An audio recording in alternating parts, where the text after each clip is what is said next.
And now, the LSU Football Fix with Preston Guy, presented by TigerBait, starts now.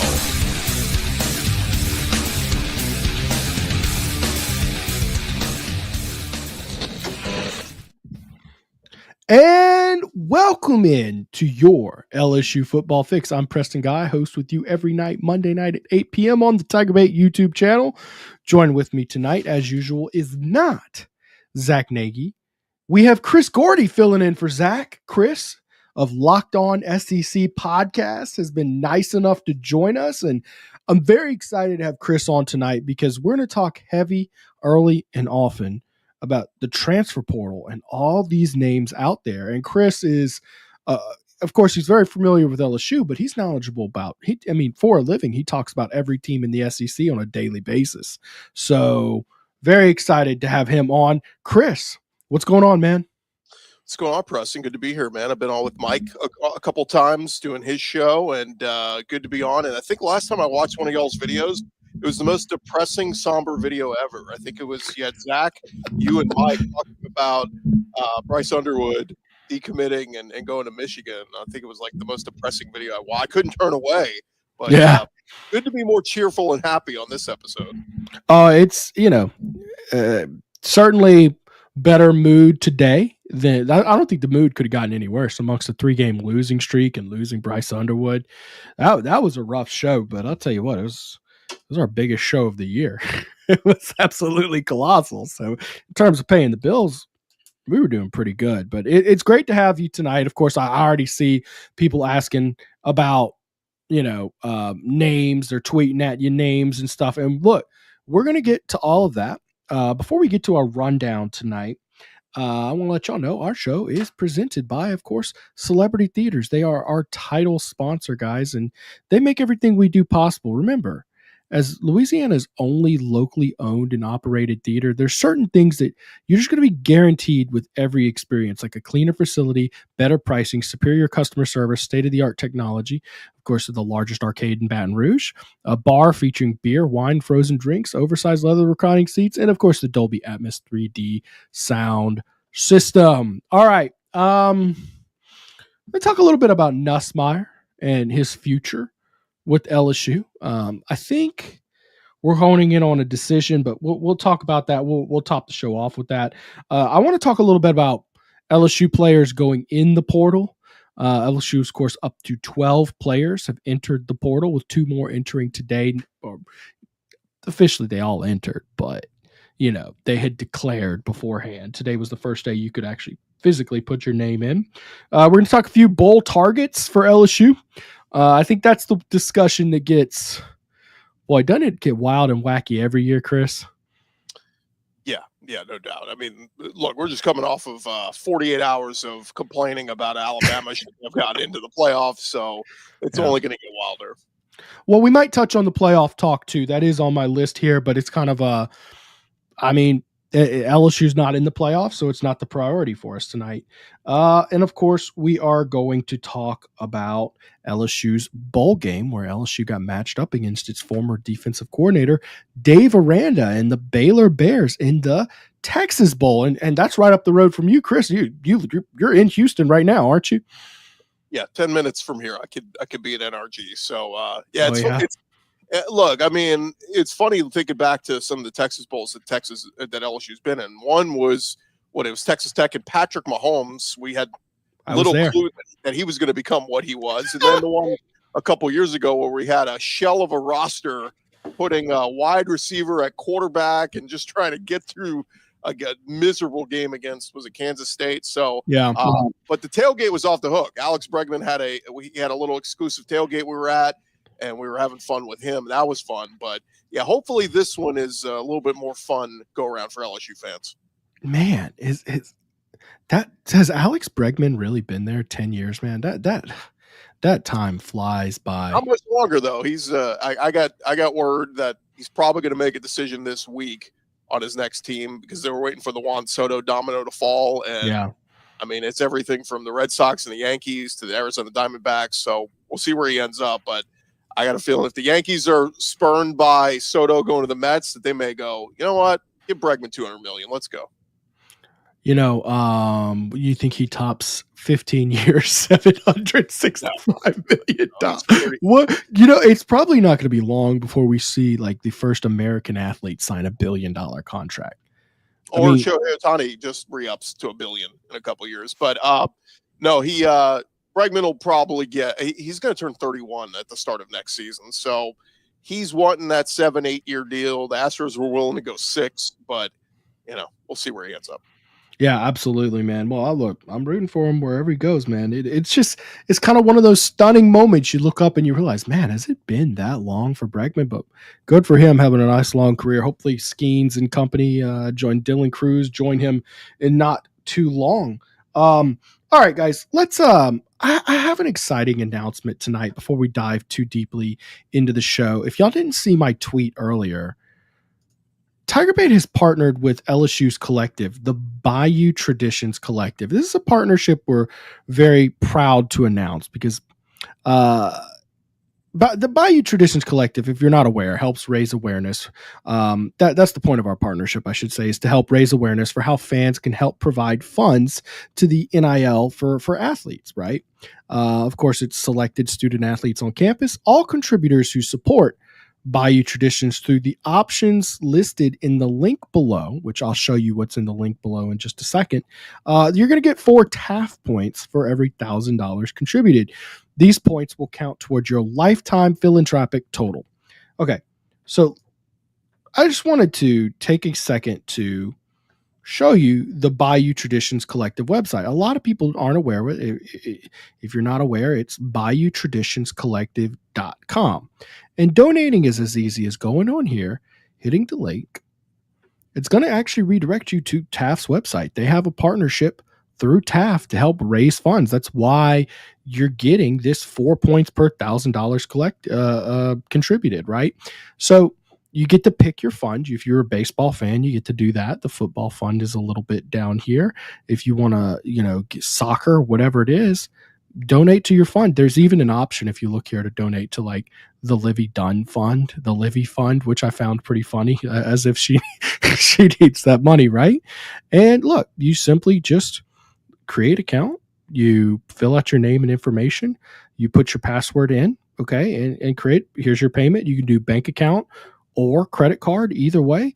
And look, if you want to set up recurring monthly payments, that's one of the things I've heard, pledge now. Pledge what you want to pay the balance later.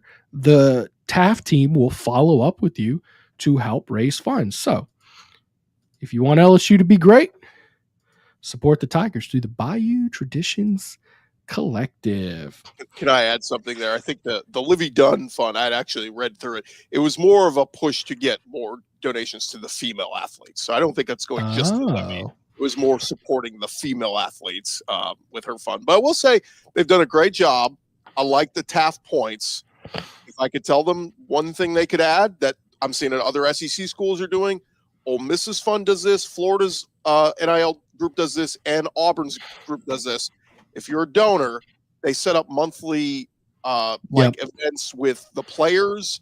They get you, they put you in a drawing for signed merch and stuff like that. So just bringing that up because I think LSU's been a little bit behind. I think the Bayou Tradition is doing an awesome job of saying, if you sweeten the pot a little bit more, I think you're going to get way more people donating and all that. And by the way, a ton of people donated in light of signing day. I know so many people in the woodwork and said, Bayou Traditions, where do I sign up? And they got in there. Yeah. So it goes to them.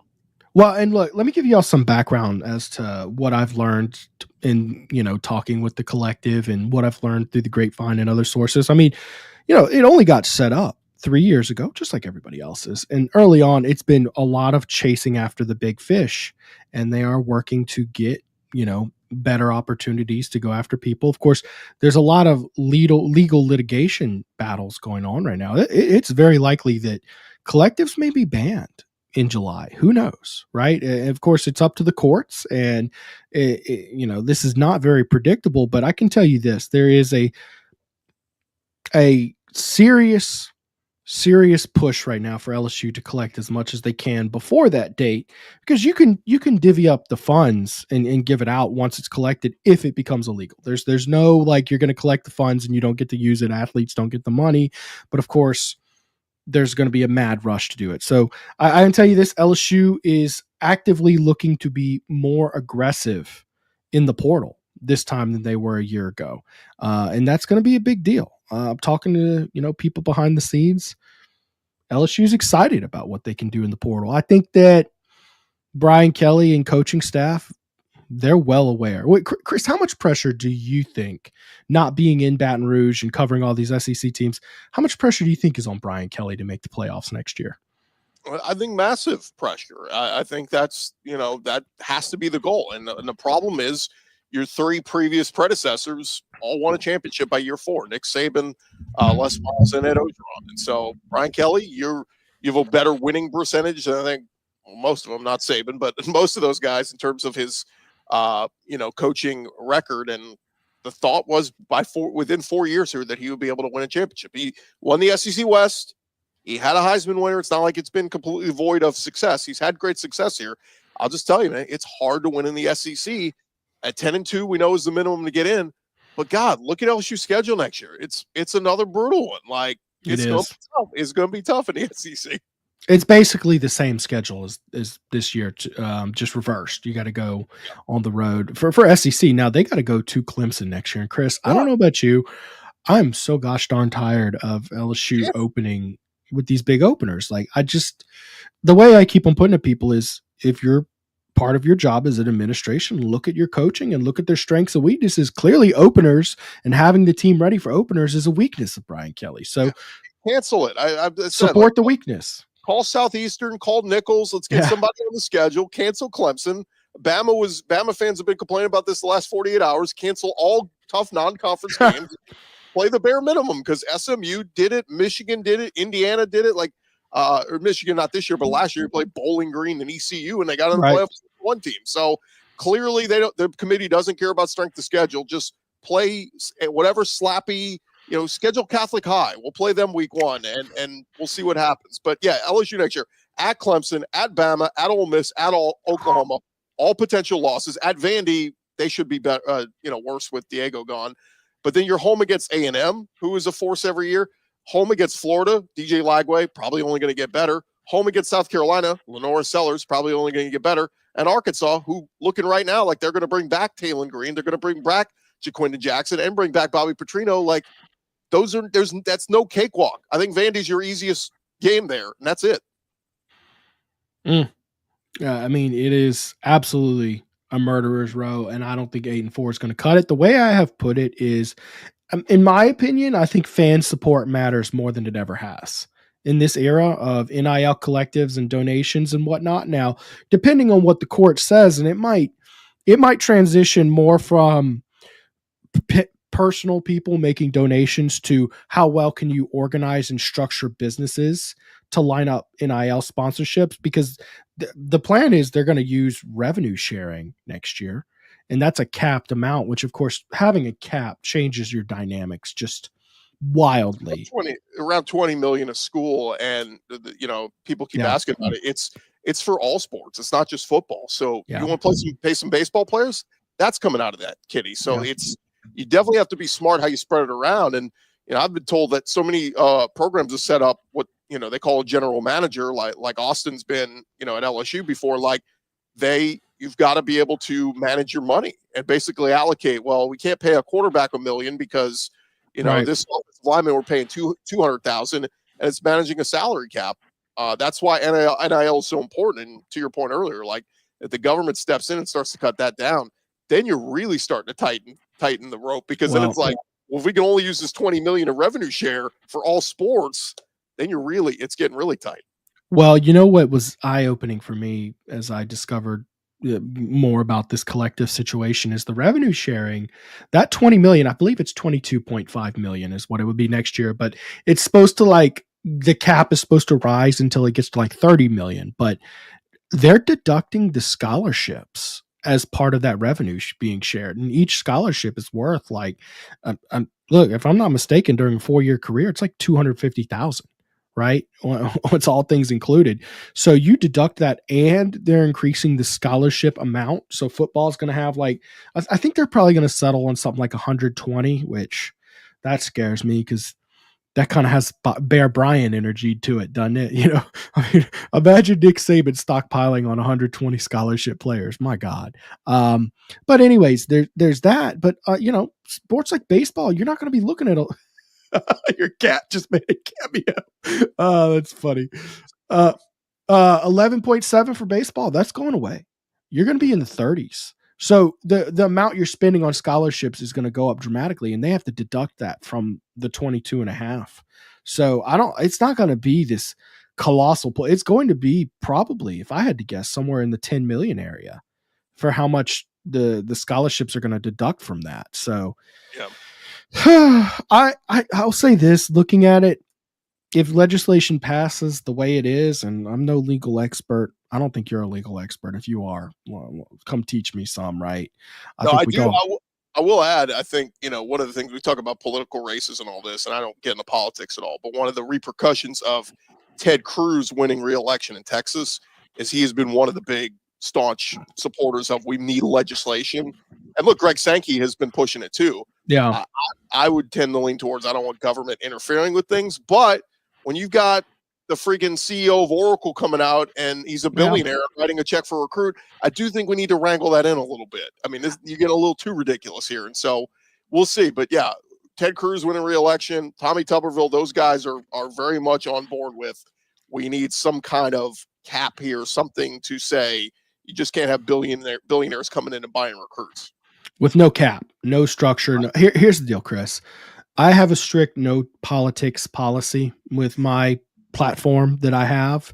Mike shares that with me. But I mean, when our job starts becoming, hey, what are the politicians going to say? I mean, we might have to get a little uncomfortable and talk about politicians. And in my personal opinion, the courts have taken the NCAA's right to regulate this away. It's not in the NCAA's hands anymore. Everybody's like, oh, why does the NCAA allow transfers nonstop? Why are they allowing uncapped NIL? It's because they can't. They were told it's illegal. So it goes to the politicians to make laws and legislatures, more importantly, I guess, to make laws to structure this. So we might have to dabble a little bit in it. It'll be interesting. Anyways, enough structural NIL talk. Let's get some comments here. Ivan Salazar, Nussmeier is truly hurting LSU by delaying his choice to stay or leave. Ivan, I think Garrett and his family are well aware of that decision. They're well aware that the portal opened today, and based on if Nussmeier is there or not, LSU is either going to come get a young developmental backup quarterback who's okay sitting and learning for a year, or they're going to go get a dude, a stud. We're talking like the Tulane quarterback. What was his name? I got it written down here. I'm sorry about this. And I just have my names are just Darian Mensah. That kid was a stud this year. That's the kind of guy you're going after if Nuss goes pro. And Nussmeier's aware of that. Doug Nussmeier, of course, quarterback coach for the Eagles. Great guy. They love LSU. I think they're thoroughly aware of how much they would hurt LSU by waiting till the bowl game and then saying, okay, I'm going pro. You know, guys, I think we're going to hear something pretty soon. I expect Nussmeier to come back. I mean, what's your thought on that, Chris? Yeah, I mean, that's been the favorite. I mean, you know, around midseason, there was some discussion about him being a top, potential first rounder, and then kind of had a bunch of bad games, came back down to earth. And a lot of people I talked to in draft circles say, yeah, the kid could really benefit from another year coming back. That's not to say people don't chase the dream and follow, say, hey, well, I'll take being a second or third rounder, hit you on with a good team, and they'll develop me. But yeah, I still don't think there's a rush to make an announcement. I think everybody kind of look, if he's told Brian Kelly and them, he feels like he's 90% leaning towards coming back. I think they're just operating business as usual. Yeah. Give him time to make if he's going to play in the bowl game, isn't that kind of like first sign? Like, yeah, I'm probably coming back, because most of the better quarterbacks these days don't play in the bowl games. They announce, hey, I'm done. I mean, look at Will Campbell, how quick he made the announcement. I'm done, guys. Peace out. Not playing the bowl game. Going to start getting ready for the draft. Peace. The fact we haven't heard anything from Nussmeier, the more time goes by, the more you lean to, yeah, why would he not be coming back? Which it's kind of funny that like saying I'm not playing in the bowl game, that actually kind of helps LSU at this point. like it used to be deeply frowned upon, but at this point it's like, all right, man, go pro. Let us prepare to operate this program without you. It's an interesting situation. I would expect news pretty quickly on this, guys. I don't know if it's tomorrow or might be the next day, but I don't think he's going to let this go a long time and stretch it out because he knows LSU needs to make some moves. Mason Taylor too. We had Will Campbell and Mason Taylor both make their announcements a few days ago. So again, if Nuss was going, I feel like we would have heard about it by now. See if I got any interesting comments here before we just dive into name the name. Let's talk about it. Let's see here. Is Shadur Sanders playing? Didn't Dion brag about his players playing in the bowl game? He said that. I don't know if they're going to, but he said Travis and Shador would play in the bowl game. But right now I'm looking at mock drafts where they're going number 1 and number 2 overall. Again, why go play in what bowl game are they playing in? I mean, like, hold up. I think Verbo. I don't know. Whatever. Why waste your time with that? They're all junk bowls now, by the way. I think this is the first year. You talked about how much of a laughingstock the bowls have been the last few years, the last decade, right? Since the playoff came out, in my opinion. Man, I think this is the final straw for bowl games. I think these are about to be an absolute joke. I mean, because you're going to have playoff games going on throughout the bowl season, which I'm very excited for. Don't get me wrong. Chris, did the committee get it right? I'm going to put you on the spot here.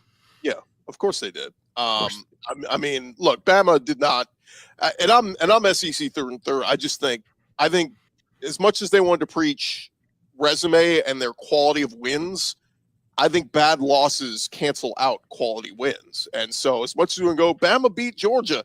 You barely. I mean, you needed a Xavier Brown interception in the final seconds to keep that thing from going to overtime. I think your win over Georgia is canceled out because you lost to Vanderbilt and Oklahoma. And the best way I heard about it, somebody put it this week, was Oklahoma and Vanderbilt are only going to bowl games because they beat Alabama. Those are 2 5-7 teams that, because they beat Bama, got to 6-6. So that tells you right there. Those are 2 bad teams, and you lost to both of them. Sorry, Alabama, you didn't deserve to get in this year.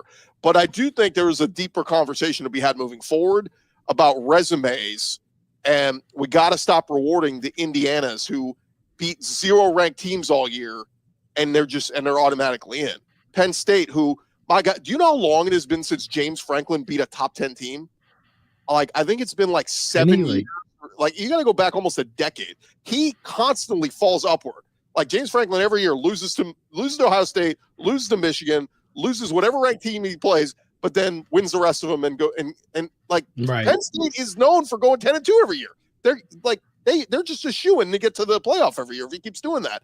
I think the committee has to look at resumes and go, if you played 5 top 25 teams or 6 top 25 teams and you went 3-3 against them, I think that needs to be evaluated more as a body of work versus the team that went 10-2 and didn't play a damn soul.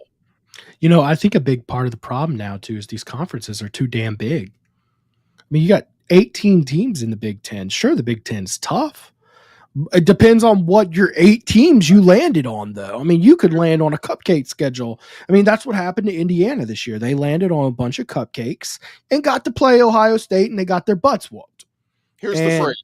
The phrase is schedule inequities, and we have schedule inequities from the SEC to the Big Ten, from the Big Ten to the Big 12, and we have schedule inequities now in conference. Texas's strength of schedule in the SEC ranks 16th out of 16th. They played the easiest SEC schedule. They avoided 5 of the top 7 teams in the SEC this year. The schedule inequities. And then you got Georgia, who had to go on the road at Bama, at Ole Miss, at Texas. That's ridiculous of a road trip. And by the way, Texas only played, do you know they only played 2 true road environment road games this year? They played at A&M, which they won. And I give them credit for that. Grade A win, no doubt. Their other one was at Arkansas, which was an 11 a.m. game. I wish that game had been at night because we saw Arkansas beat Tennessee at night in Fayetteville. Their third road game was at Vanderbilt, which they had 70% Texas fans in the crowd that day. So that didn't, like that wasn't a road environment. And their fourth was the neutral field against Oklahoma. Those were their 4 road games this year. Like, that's an absolute joke. And then I heard Steve Sarkisian asked him in a press conference last week about how tough it is going in road environments. He goes, "Oh man, this team's been battle tested." I went, "When? Sorry, you've been battle tested on the road this year. You haven't." Again, I tip my cap to them. College Station was rocking a few weeks ago. That was a hell of a win for them. But it was their one tough road environment they played all season long. And look, hot take. Michigan non-conference, but, Michigan, look what they turned out to be.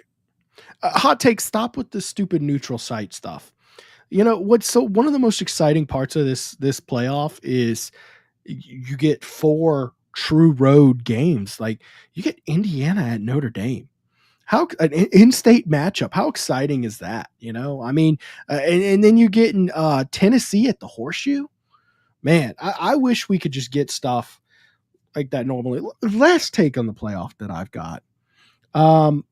It seems to me, I actually was in favor of rewarding conference champions until I saw how bad the conference champions are in this new approach.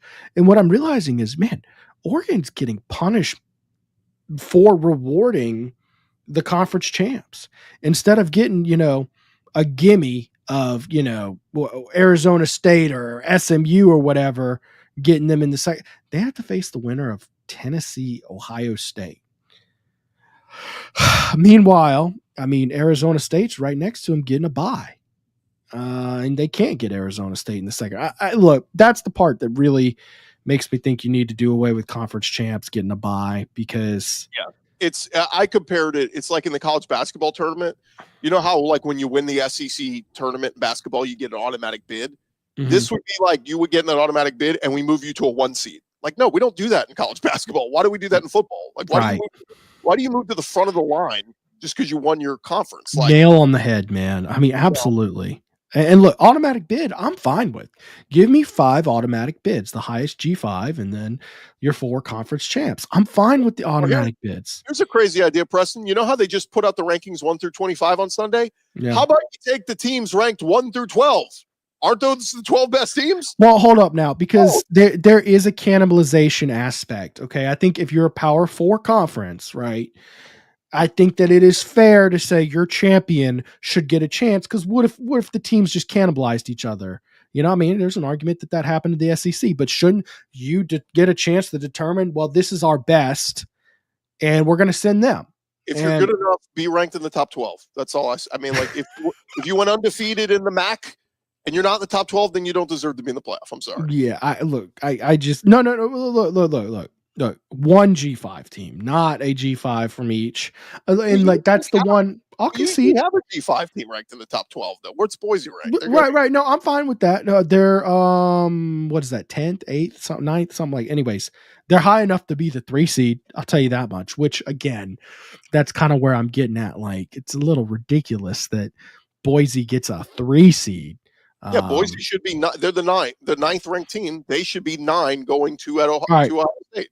The more you talk about it, the more I am sitting here like, yeah, okay, I'm fine with taking away the G5 auto bid, but I'm not fine with taking away the Big 12 auto bid. I'm not fine with taking away the ACC auto bid, and I'm certainly not SEC or Big 10. You win those. What if the ACC champ is 7-5 one year? They automatically move to the front of the line? Like, is that seems like a statistical anomaly with 14 teams in their conference? Is that right? 14 or 16? Anyways, there's just no way. Okay, they have a 9-3 champion this year. Clemson, I think Clemson. Are you saying Clemson doesn't deserve to be in because they're ranked like 18th?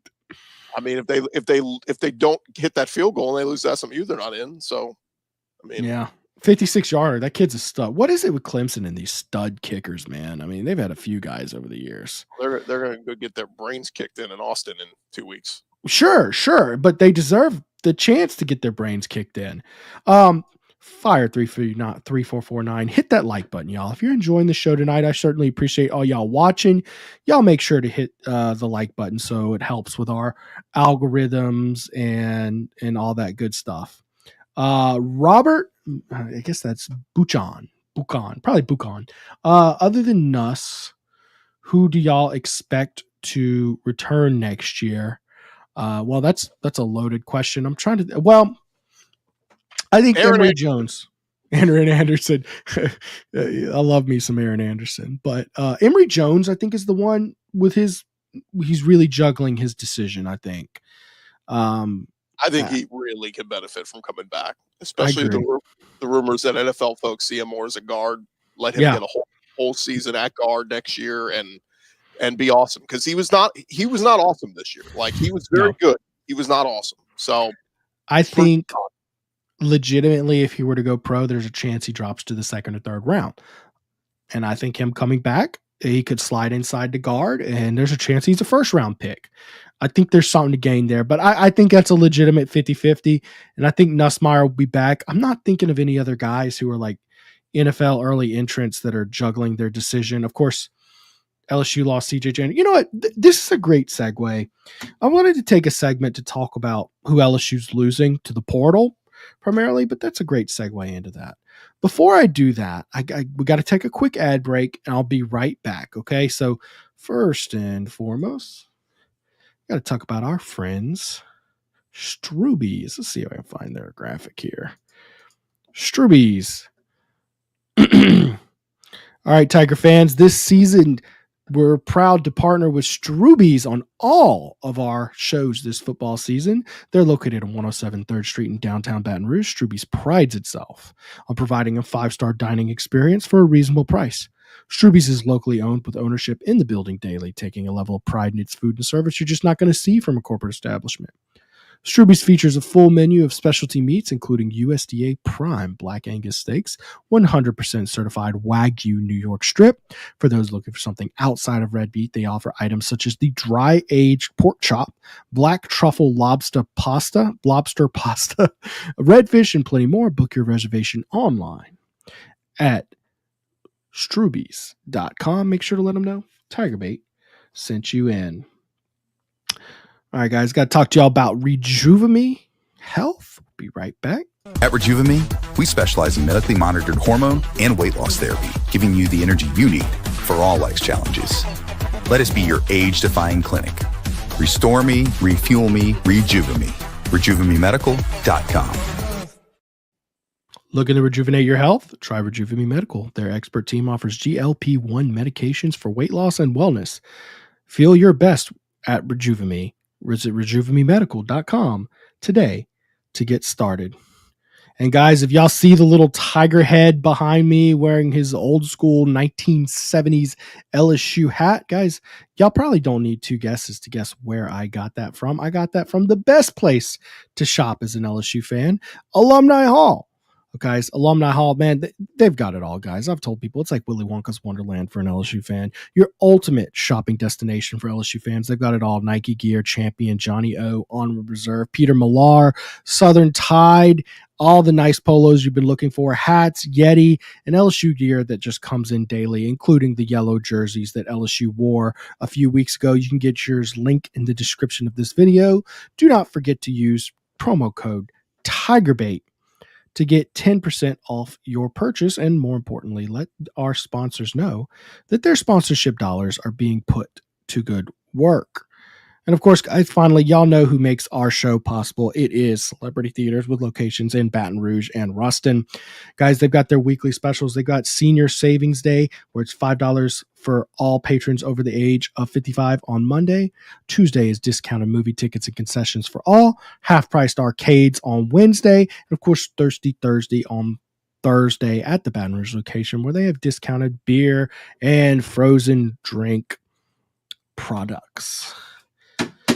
All right, guys, if y'all got anybody you want to hear about, drop their name in the comments. We're going to try our best to get to them. I assume Chris Gordy knows every single player on every single roster in the entire SEC and can tell me everything about who's going to get them. Reasonable expectation. I know a good bit of them. I know. It's always funny, though. You know, I've talked a lot about how there's so many names out there, and a lot of people just want you to know every single one of them. All right, LSU last year, before we talk about the players LSU lost this year in the portal, LSU had 19 players enter the portal. Chris, I'm going to catch you off guard. I just want you to take a guess here. How many of those players do you think went on to be starters at the school they transfer to. And this includes any school. If they went to a smaller school, great. Yeah, I'm trying to remember, just kind of racking my brain. Logan Diggs was hurt all year at Ole Miss. Lance Hurd started at Tennessee. He did. You got one. Yep. That's the only one I can, like, that just jumps off the top of my head. Well, you got half of them who were starters this year. There were 2 of the 19 players.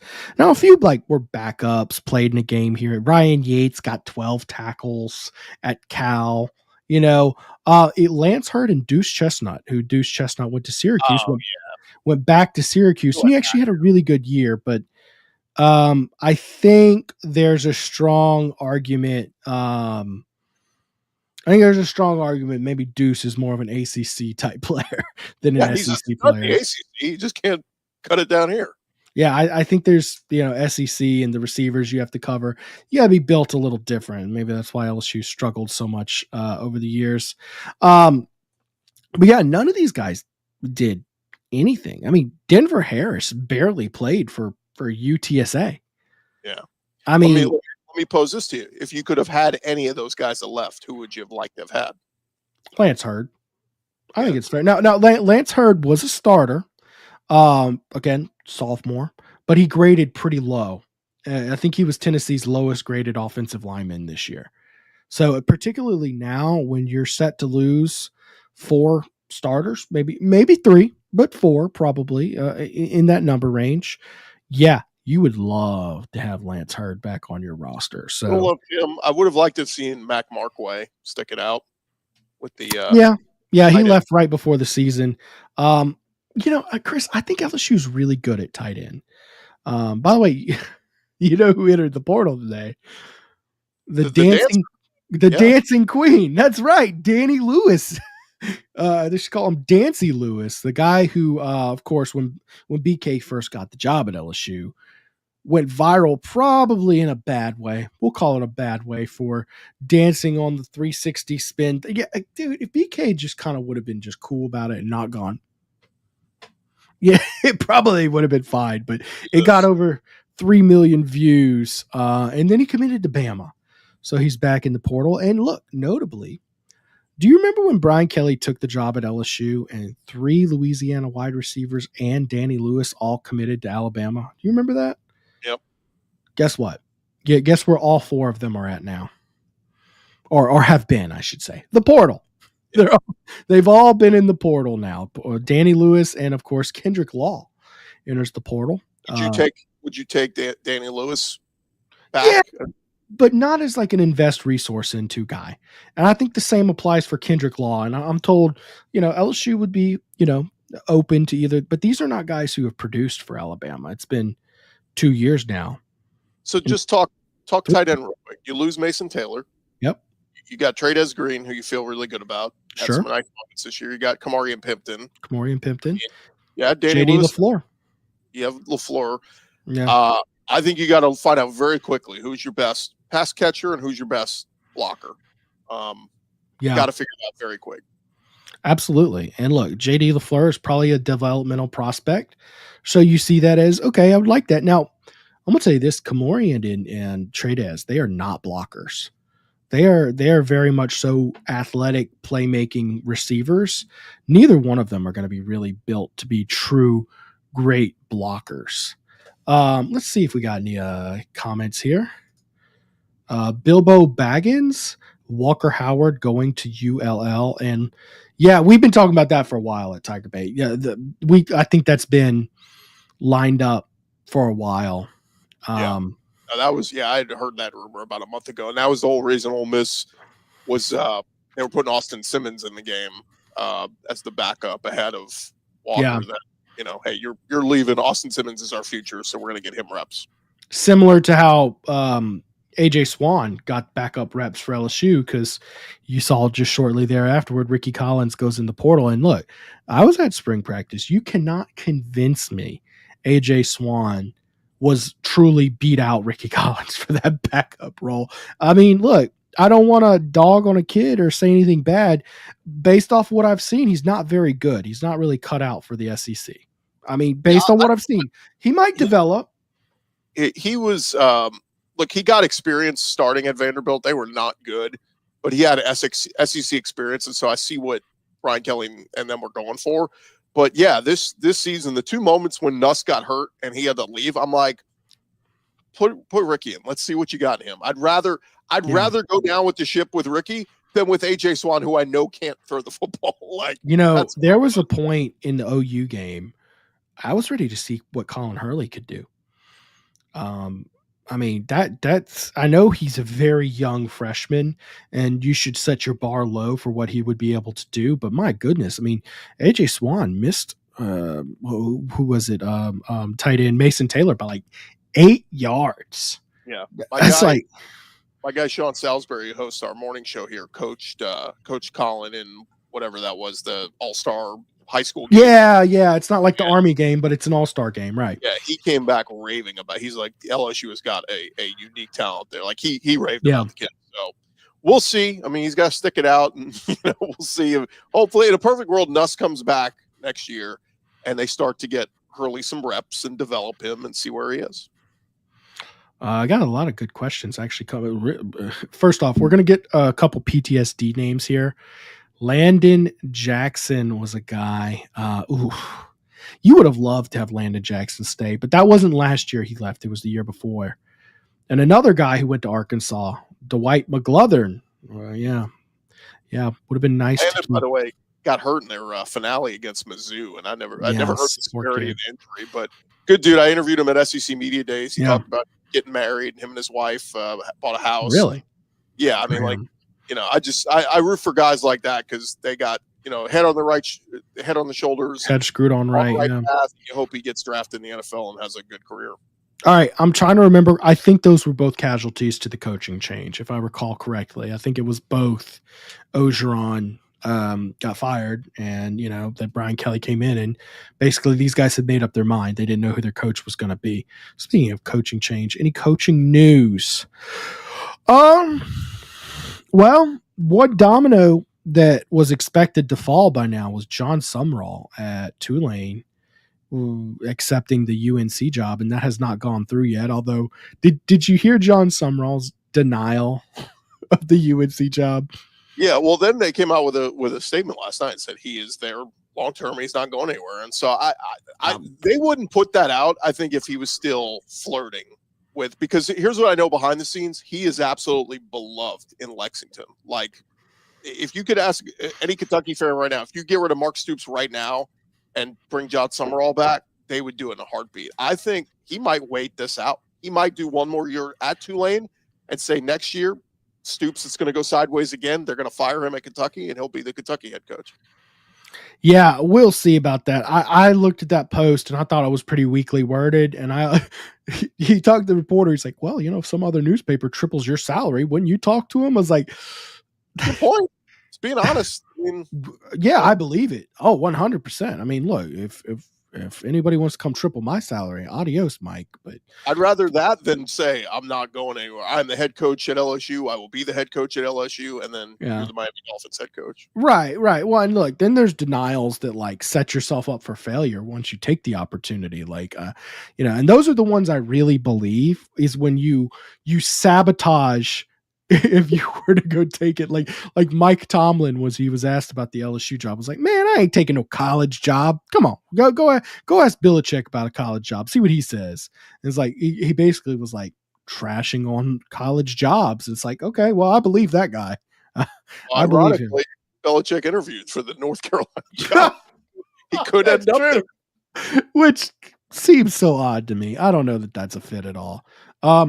Robert Buchan wants to know about John Emery Jr. coming back. Well, he hasn't entered the portal yet, and it's open. So, didn't Kelly intimate though when the injury happened and all that, kind of like intimated that like John might come back as an assistant, like volunteer assistant coach or something, like that playing career may be done. I thought he kind of intimated that. I could be wrong.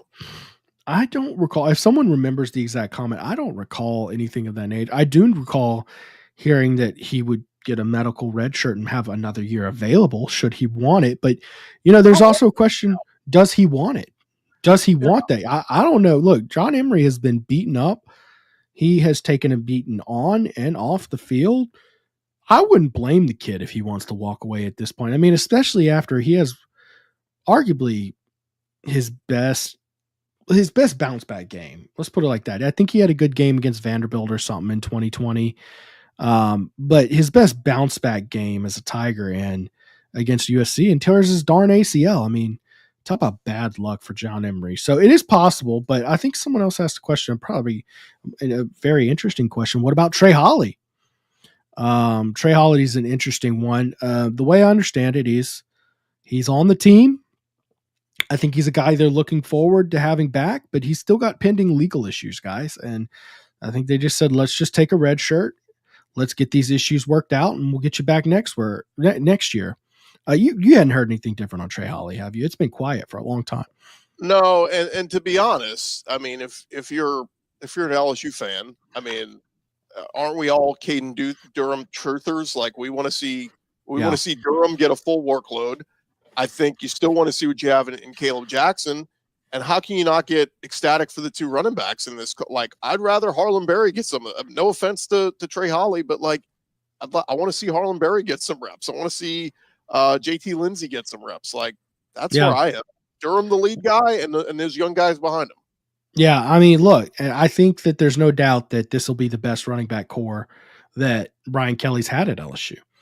And Harlan Berry is a guy who should be fairly plug and play. I mean, he's a polished receiver. That's the thing that a lot of people don't understand about him is in these 7-on-7, he plays wide receiver in these 7-on-7 tournaments, and he was a beast at it.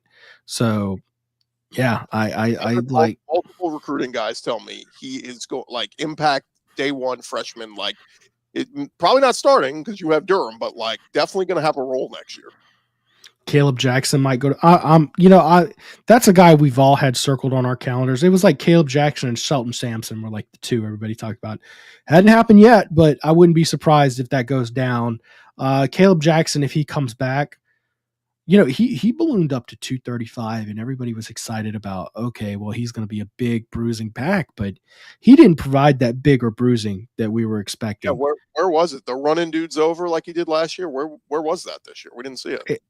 It just was, and part of it was the offensive line. He couldn't get into space, but I mean, at a certain point, if you're going to play at 235, you can't just take a sit as soon as you get contact. You have to fight forward for 2 more yards. That's the only way to justify playing a guy that big. And they said his speed was still very high. They use the little like straps now to like test your miles per hour on field. And they said he maintained speed, but I wonder, is it the acceleration that he lost by being that big? Yeah, that's a guy I've got circled. Of course, today, 2 more players entered the portal. Nathan Dibert, backup kicker, and J.K. Johnson, the legend of J.K. Johnson. Boy, that never took off, did it, huh? Never got healthy. I mean, I mean, we had high hopes, and it's not like we were good at corner. Like, it's not like we didn't have need there. Like, but just battled injuries. Yeah, I mean, look, I think of all the names that LSU has lost through the portal so far, the only 2 that kind of sting to me, C.J. Daniels, but again, replaceable. I think there's some names out there that they can look at for wide receiver, and Deshaun Womack. And the only one with that is I would have loved to seen his development. And then the report comes out, was that today, that he's going to take a visit to Ole Miss tomorrow. And, it's Lane Kiffin waving the checkbook. Hey, come on over here. We got money. And so if he goes there, good luck to him, except when he plays LSU. But, that if I could have 2 that could have stuck around, it would have been Daniels and Womack. Boy, I wonder what happens with Ole Miss, because their whole business strategy has been, screw developing a team. Let's go to the portal. They're going to do it again. That's their plan. Well, what happens if a collective becomes illegal? How does that strategy change? I don't think it's going to happen that quickly this offseason. Like, if it were to take effect, it would be next. Right. You can still use the funds in there, but we're still talking about a year or 2 down the road. Maybe Lane Kiffin has bigger plans anyways down the road, but I don't know. It'd be interesting. I'll say this on Deshaun Womack. I have talked with people who said that was the best thing that could happen to LSU. He apparently was not gelling well with the team, and it's one of those things where he needed a new environment. LSU needed to be gone with him, and LSU didn't. I mean, LSU wasn't going to fight him if he said, all right, I'm gonna head to the portal. So I understand the whole perspective, but I mean, there's a reason when you're going to an SEC road game traveling and he doesn't make the travel team when he's healthy, that tells me something's going on there. So I believe that that's probably not as big of a loss as people are gonna want to make it up a bit. And look, here's some rumors about his season. I'm not the only one. Womack was uncoachable, and that's kind of what I'm getting out of this. It's been pretty rough. So I think in terms of exits, I think LSU's ahead of the game right now in terms of roster retention. I mean, Shelton Sampson's had every opportunity to shine and didn't do anything in 2 years. Who's your best edge rusher next year? Oh, well, that's rough. You need to bring in a new one. I don't know who your best edge rusher is, but that's one of my concerns. Safety and edge rusher are the two biggest suits. I actually feel like you went from a weakness on the interior of the D-line to suddenly it becomes a strength. When you get Guillory back next year, Dominic McKinley got some playing time, JVR Suggs. Like I feel pretty good about the interior. But yeah, you might have to get some edge rushers. I'm trying to actually Swenson gone, Womack gone, maybe Gabriel Relaford shows out. That's a guy I like a lot. Savion Jones gone. Let's see here. Oh boy. Dylan Carpenter got some good reps against Oklahoma, but you're right. It's not a good situation. It's not. And LSU didn't bring in a 5-star edge rusher this year. So yeah, they're probably gonna have to go to the portal there. I would say edge, O-line. O-line, I think, is your number one. Because you need volume. You need like 3 guys at least. Like, and I'm not talking about bodies either. I'm not talking about depth pieces. The first guy I'd be on the phone with, Vanderbilt, Gunnar Henderson, made like 30, 40 starts there at Vanderbilt. I was shocked he entered the portal. He went to SEC Media Days this year. That's a starting left tackle if you need one, or in absence of Will Campbell. So, that's like I'm kind of with you there. I know some people think, O-line, we're fine. We got some bodies there. You're unproven. You got a lot of unprovens, and that's even with Emery Jones coming back potentially. Like, I still don't feel great about that bunch.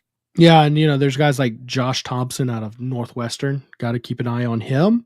A couple familiar guys that I saw enter the portal who LSU recruited, but they're younger guys who haven't quite really proven it on the field, at least as far as I'm aware. Julian Armella out of Florida State. That's a guy who LSU was heavy on. I got a recruiting piece with him.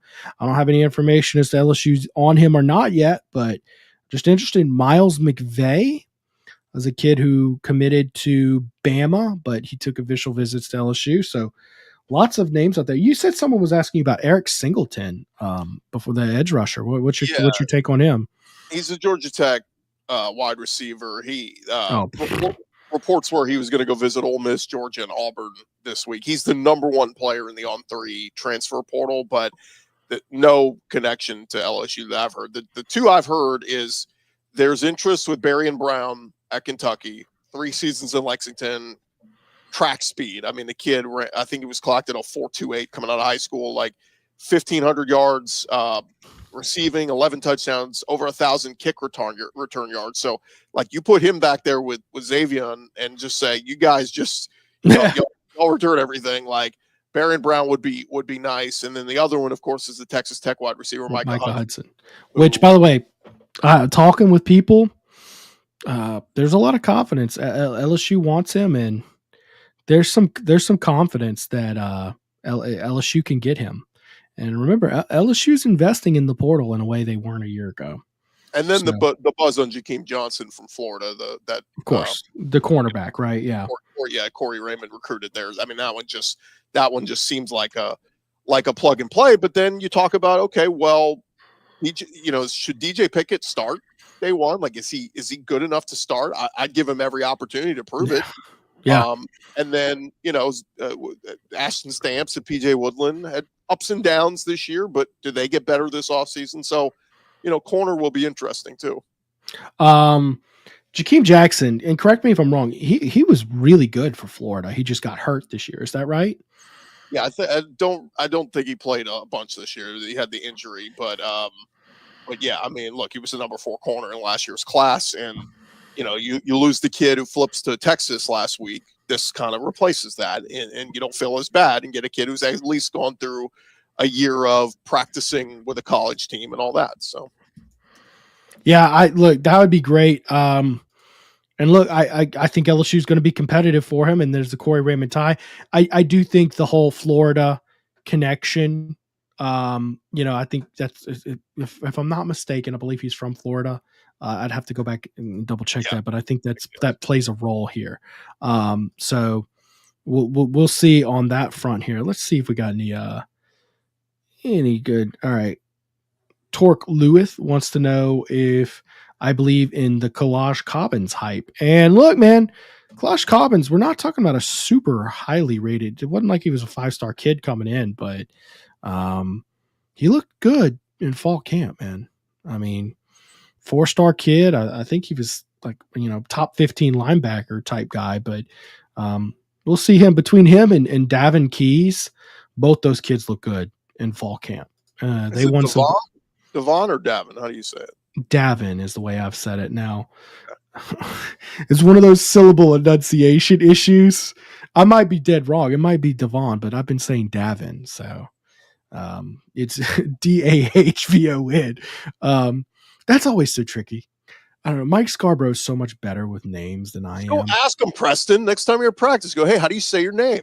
And I watched practice next to his dad actually one time. Well, ask the dad. I'm sure he knows. When you're talking ball with guys, it's just like, man, that Keys kid, huh? It's last name, no one knew my first name till I graduated high school, I'm messing with you because doing this daily with Locked On SEC and covering guys entering the portal and recruiting and all this, every day I'm on YouTube finding out how the hell do you pronounce this name.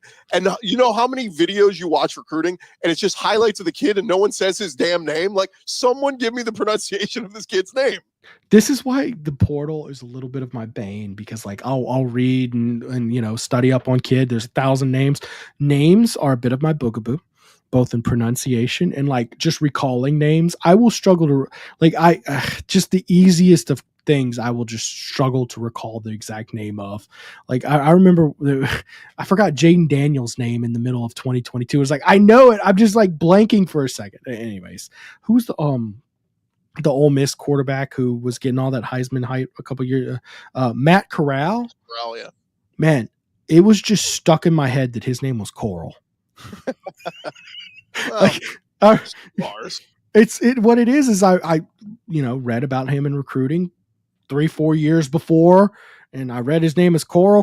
It was just Coral in my head, because I knew about him way before he was on ESPN. Can you do the Tennessee quarterback yet? Nico Iamaleava. No, that was not it. Ayama Mialavia. All right, we'll see if he gets good enough. I mean, you say it again? Iamaleava. I'm getting close. All right, Tonga Vailoa. That's pretty good. That yeah. He was good enough for us to memorize it, And now we got Nico's brother going to Arkansas. We'll see if he plays it all next year. Yeah. I've always thought, if Nico ever enters the portal, he's got a real bad name. Iamaleava is kind of what his name spells out. But how do you feel if you're like Lincoln Riley and some of those West Coast teams? You had these two California kids and they go to Tennessee and Arkansas to go play quarterback.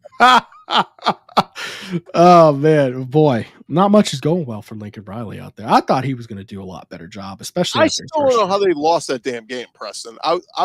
We were at the game. I was in the stand. I was on the field pregame, and then I was in the stands, and we literally had USC fans in front of us leave at the end of the third quarter. They said, "We're not winning this game." Unbelievable. All right, look, I got one last ad break I got to get to before we roll out of here. And look, I'm going to get to a few rapid fire type comments, questions. You want to talk? We'll talk a little bit about the bowl game when we get back. If you've got any questions about the bowl game, or if there's any name that we've missed, I mean, look, I've got a long list of guys I've got written down here. I didn't even touch maybe half of them, but that's just how it goes. I can't sit here and read 50 names to you and give a good take on it. But anyways, guys, y'all know who our title sponsor is on this show. It's, of course, Celebrity Theaters, guys. They make everything we do here possible. And if you're looking to host a private event, they've got you covered, whether it's a birthday party or whether it's a corporate event, private movie screening. They got you covered, guys. CelebrityTheaters.com/events, and send them an email, events@celebritytheaters.com, and they will get you taken care of. Guys, one thing we try to do with all of our partners is look for locally owned businesses we've experienced firsthand that we know we can trust and endorse to provide an outstanding experience to our listeners. This football season, we're proud to add Capital City Grill to that lineup. They fit right in, guys. Located at 100 Lafayette Street in downtown Baton Rouge, Capital City Grill is your ideal lunch and dinner stop for your casual dining experience. Capital City Grill features a variety of sandwiches, burgers, seafood, pastas, and steaks, and more, with most everything priced at $30 or below for an affordable dining experience. Don't forget to celebrate a Tigers win at their Sunday morning brunch, 11 a.m. to 2 p.m.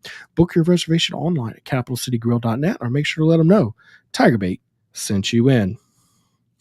And guys, final ad of the night. Let's hear from Genesis of Lafayette. Up. Did I hit the wrong thing? I did. Drive in style and luxury with a new Genesis from Genesis of Lafayette. Buy a 2023 Genesis G70 3.3T Sport Prestige Executive Demo and pay only $39,870. Buy a new 2025 GB70 and take $2,000 off the MSRP with value owner, competitive owner incentive, plus finance for 2.99% APR for 60 months or 3.99% APR for 72 months. Don't forget to start your shopping online by visiting genesisoflafayette.com. Guys, there's a reason they sell more Genesis than any other dealer. Drive-in style. I got to remove this graphic here. For the very best buyer experience of a new or luxury SUV or sedan, give them a call to set up your visit toll-free and schedule a test drive, 877-856-2961, and tell them TigerBait sent you in. All right, Chris, for any fans wanting to go to the Texas Bowl, it's come on. I call it 3.5 hour drive. Maybe am I aggressive calling it 3.5 hours? Because everybody says I am. Depends what part of. I mean, if you live in, you live over the bridge in Bruley, I guess it's 3.5. Depends on how much the traffic is going west. Right. But 3.75. 3.75. It's an easy trip. No, look, I brought it up. I mean, we had a lot of fun. The last Texas Bowl, Bregman had a big tailgate. Don't think he's going to be doing that this time around as a free agent, but he may be at the game. We'll see. But no, it should be a lot of fun. They have a new sponsor this year. It was Tax Act the last couple of years. Now it is Kinder's, which is like a sauce company. So it's the Kinder's Texas Bowl, and they're going to have all kinds of great events, free events, Bowl week. They're going to have a free concert on December 30th. It's the Carbach Kickoff Concert. Country music star Tyler Farr, and then the Huser brothers, I think is how you say it. They'll be doing outside NRG leading up to kickoff, doing a little concert. So a lot of fun events, family friendly stuff. They usually do like a rodeo thing with the players where they get cowboy hats and all that kind of stuff. So and it's fun. Look, you get to go play Dave Aranda and Baylor, and look, bragging rights. I know no one gives a damn about the bowl game, but you can't lose the bowl game. You got to go. That's the reality of it. It is 100%. That's a very, very, very good point. Is perception of the program. You win 3 straight games, you get to feel a lot better, and it's a fun game. When I graduated college, it's one of the handful of games I've attended, without having a press credential since I got in this work. But I graduated college. I was out of the SID. I hadn't landed a job yet, so I went to the LSU game for graduation. Used that graduation money. It was a lot of fun. I got to see a guy by the name of Patrick Mahomes light it up, and boy, he was a freak in that game. If we had only known, we could have told Sean Payton and Mickey Loomis, hey, let's make this happen. In all fairness, they tried. They just missed them by 1 pick, but they should have traded up, man. Are the Stros keeping Breggy? We talked about that actually to open the show, and no, right? No. I they want to. They just don't want to go that much. I mean, 6 years, right? They're not going over that. Chris Durr, of course, he always provides great, insightful comments. I appreciate you watching.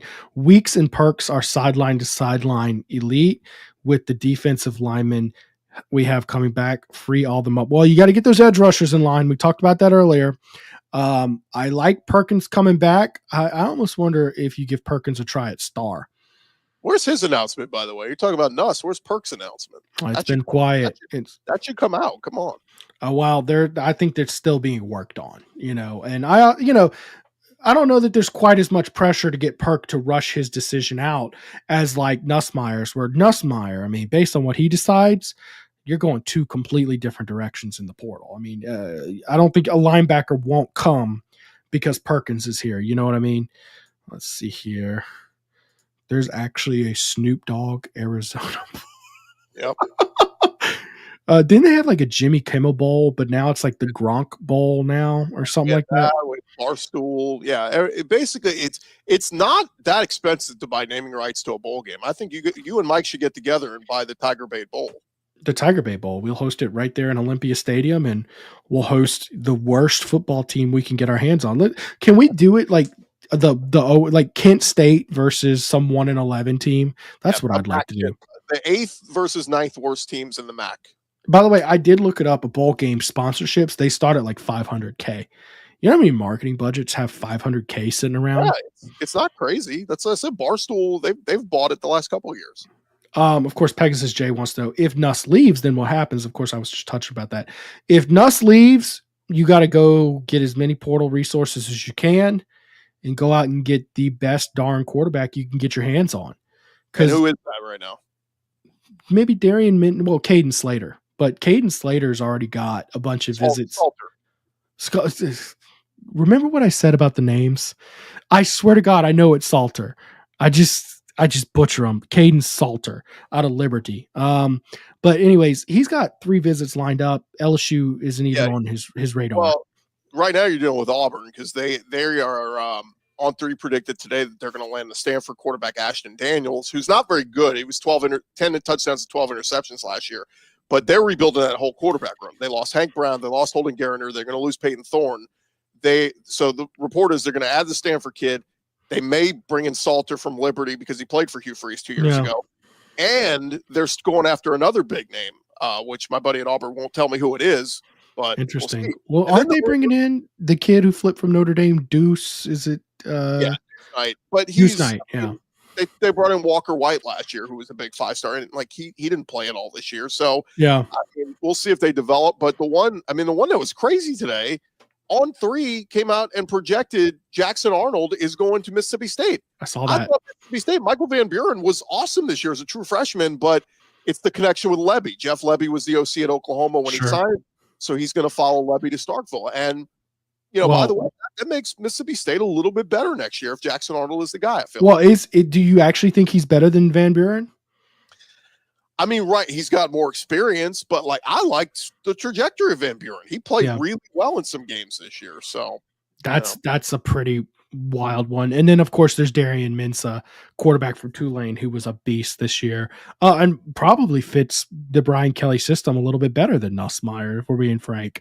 But if Nussmeier were to enter the portal, I mean, as a 4,000 yard passer, 500 pass attempts be damned. 4,000 yards is 4,000 yards. Either going pro or he's coming back to right. And from what I understand, the pro projections are, I've heard anywhere from 5th quarterback to 5th round. Okay, so there's some discrepancy there. His dad will give him the right advice, right? I mean, it's sure. There's no one more qualified to help him make the decision. And I think that there's also there's buzz about next year's quarterback class being really weak in that, I've heard certain people say they've talked to scouts and next year he would either be the 1st or 2nd quarterback. So, I think it might be a little early to project that out, but if Arch has a huge year at Texas, he's going number 1. So. That's what, do you believe in the Arch Manning hype? I do. I'm an Arch truther. I'm sorry. I can't get out of my head and I don't think he's bad. Okay. But I can't get out of my head. I mean, I saw him a bunch of times in high school. I filmed him a number of times, almost every year he was in high school. And I mean, he got absolutely blasted by LCA in the playoffs multiple times, 7-on-7s, he would miss open receivers. And I thought he was just okay. Pretty good arm. Sometimes sales guys, I thought he was pretty good, like a top 10 quarterback in the country, but not like the #1 best overall player ever and then I watched like Bryce Underwood highlights, not to give anybody PTSD, and I was like, it's just night and day the stuff they're working with, but well, keep whatever. in mind the supporting cast around Arch too, but I mean, look at what he did. I mean, he might be better than Quinn Ewers right now. Like they might be playing the wrong quarterback in Texas because those opportunities he got in. I mean, he looked flawless, and him and Ryan Wingo, the true freshman there, like they had it gelling. Like I think Texas is going to be awesome next year with Arch. Who knows? Yeah, it doesn't surprise me that he comes in and he plays well. Again, saying he's a top 10 quarterback is not like. I'm not sitting here and saying, he is garbage. I'm just telling you based on the stuff I saw in high school. Anyways, it'll be interesting to see. We'll get a chance to see them in the playoffs. Maybe in the playoffs they go to Arch. We'll see what he can do. The damn same soft schedule next year. They will have to go to Georgia, so that'll be finally a little bit of a tougher game. But yeah, it's a joke that they get to keep the same opponents. You, Greg. Thank you for keeping the schedule the same. Right, that's what I'm saying. Can we just talk about like whose knuckleheaded idea was it to keep the same schedule in a 16-team league? They were fighting with Disney because the whole thing was they were going to move to a 9-game conference schedule, and they wanted more money from Disney. And Disney was like, we just gave you this monster $1 billion contract. We don't want to give you more money. And Sankey was like, well, then we're not going from 8 to 9 conference games. And so they said they just needed a quick fix. And they said, all right, same opponent you played this year, we'll just flip home and away, which is awesome for teams that had an easy schedule. It sucks for teams like LSU who had a pretty tough schedule, and it's going to be tough again next year. Absolutely. And there's going to be no excuses. Nobody's going to sit there and say, well, BK, you had a hard schedule, 9-3 and missing the playoffs. It's true. I mean, like, I wish he had a damn easy schedule. I wish he would call Clemson right now and go, it's off, bro. We're playing. Maybe he'll be like, Alabama's AD next year, Greg Byrne. He's like, well, I have to rethink about whether or not I schedule a tough out of conference when, your best win is 5-7, Wisconsin out of conference, which I just find that a hilarious trope that Alabama's going to. Our schedule was hard. Saying, like, the SEC schedule's difficult enough, so let's just put 4 cupcakes on the schedule. Yeah, but they're like, well, right. But, I mean, again, you basically did that this year. So going to Wisconsin, I mean, Camp Randall's no easy place to play, but they do what they always do. They knocked the damn quarterback out early in the game, and it wasn't even a game. All right, we're going to touch on this. We're going to wrap up the show with this. Chuck E. with a good comment here about Blake Baker. So we were just talking about that earlier, and of course I didn't get to the Blake Baker portion where Blake Baker went to Tulane. Either his wife or him went to Tulane. I forgot the connection. Anyways, there's a connection between him and Tulane. And John Sumrall has kind of denied, but kind of soft denial. So for that to even be discussed, the first domino has to fall. That's why I always find these rumors that are like 3 and 4 legs away from happening. I always find it a little far-fetched to discuss because we don't even know if John Sumrall is taking the UNC job. Chris Gordy earlier. No, I'm standing firm. John Sumrall is back at Tulane next year. Like that's for sure.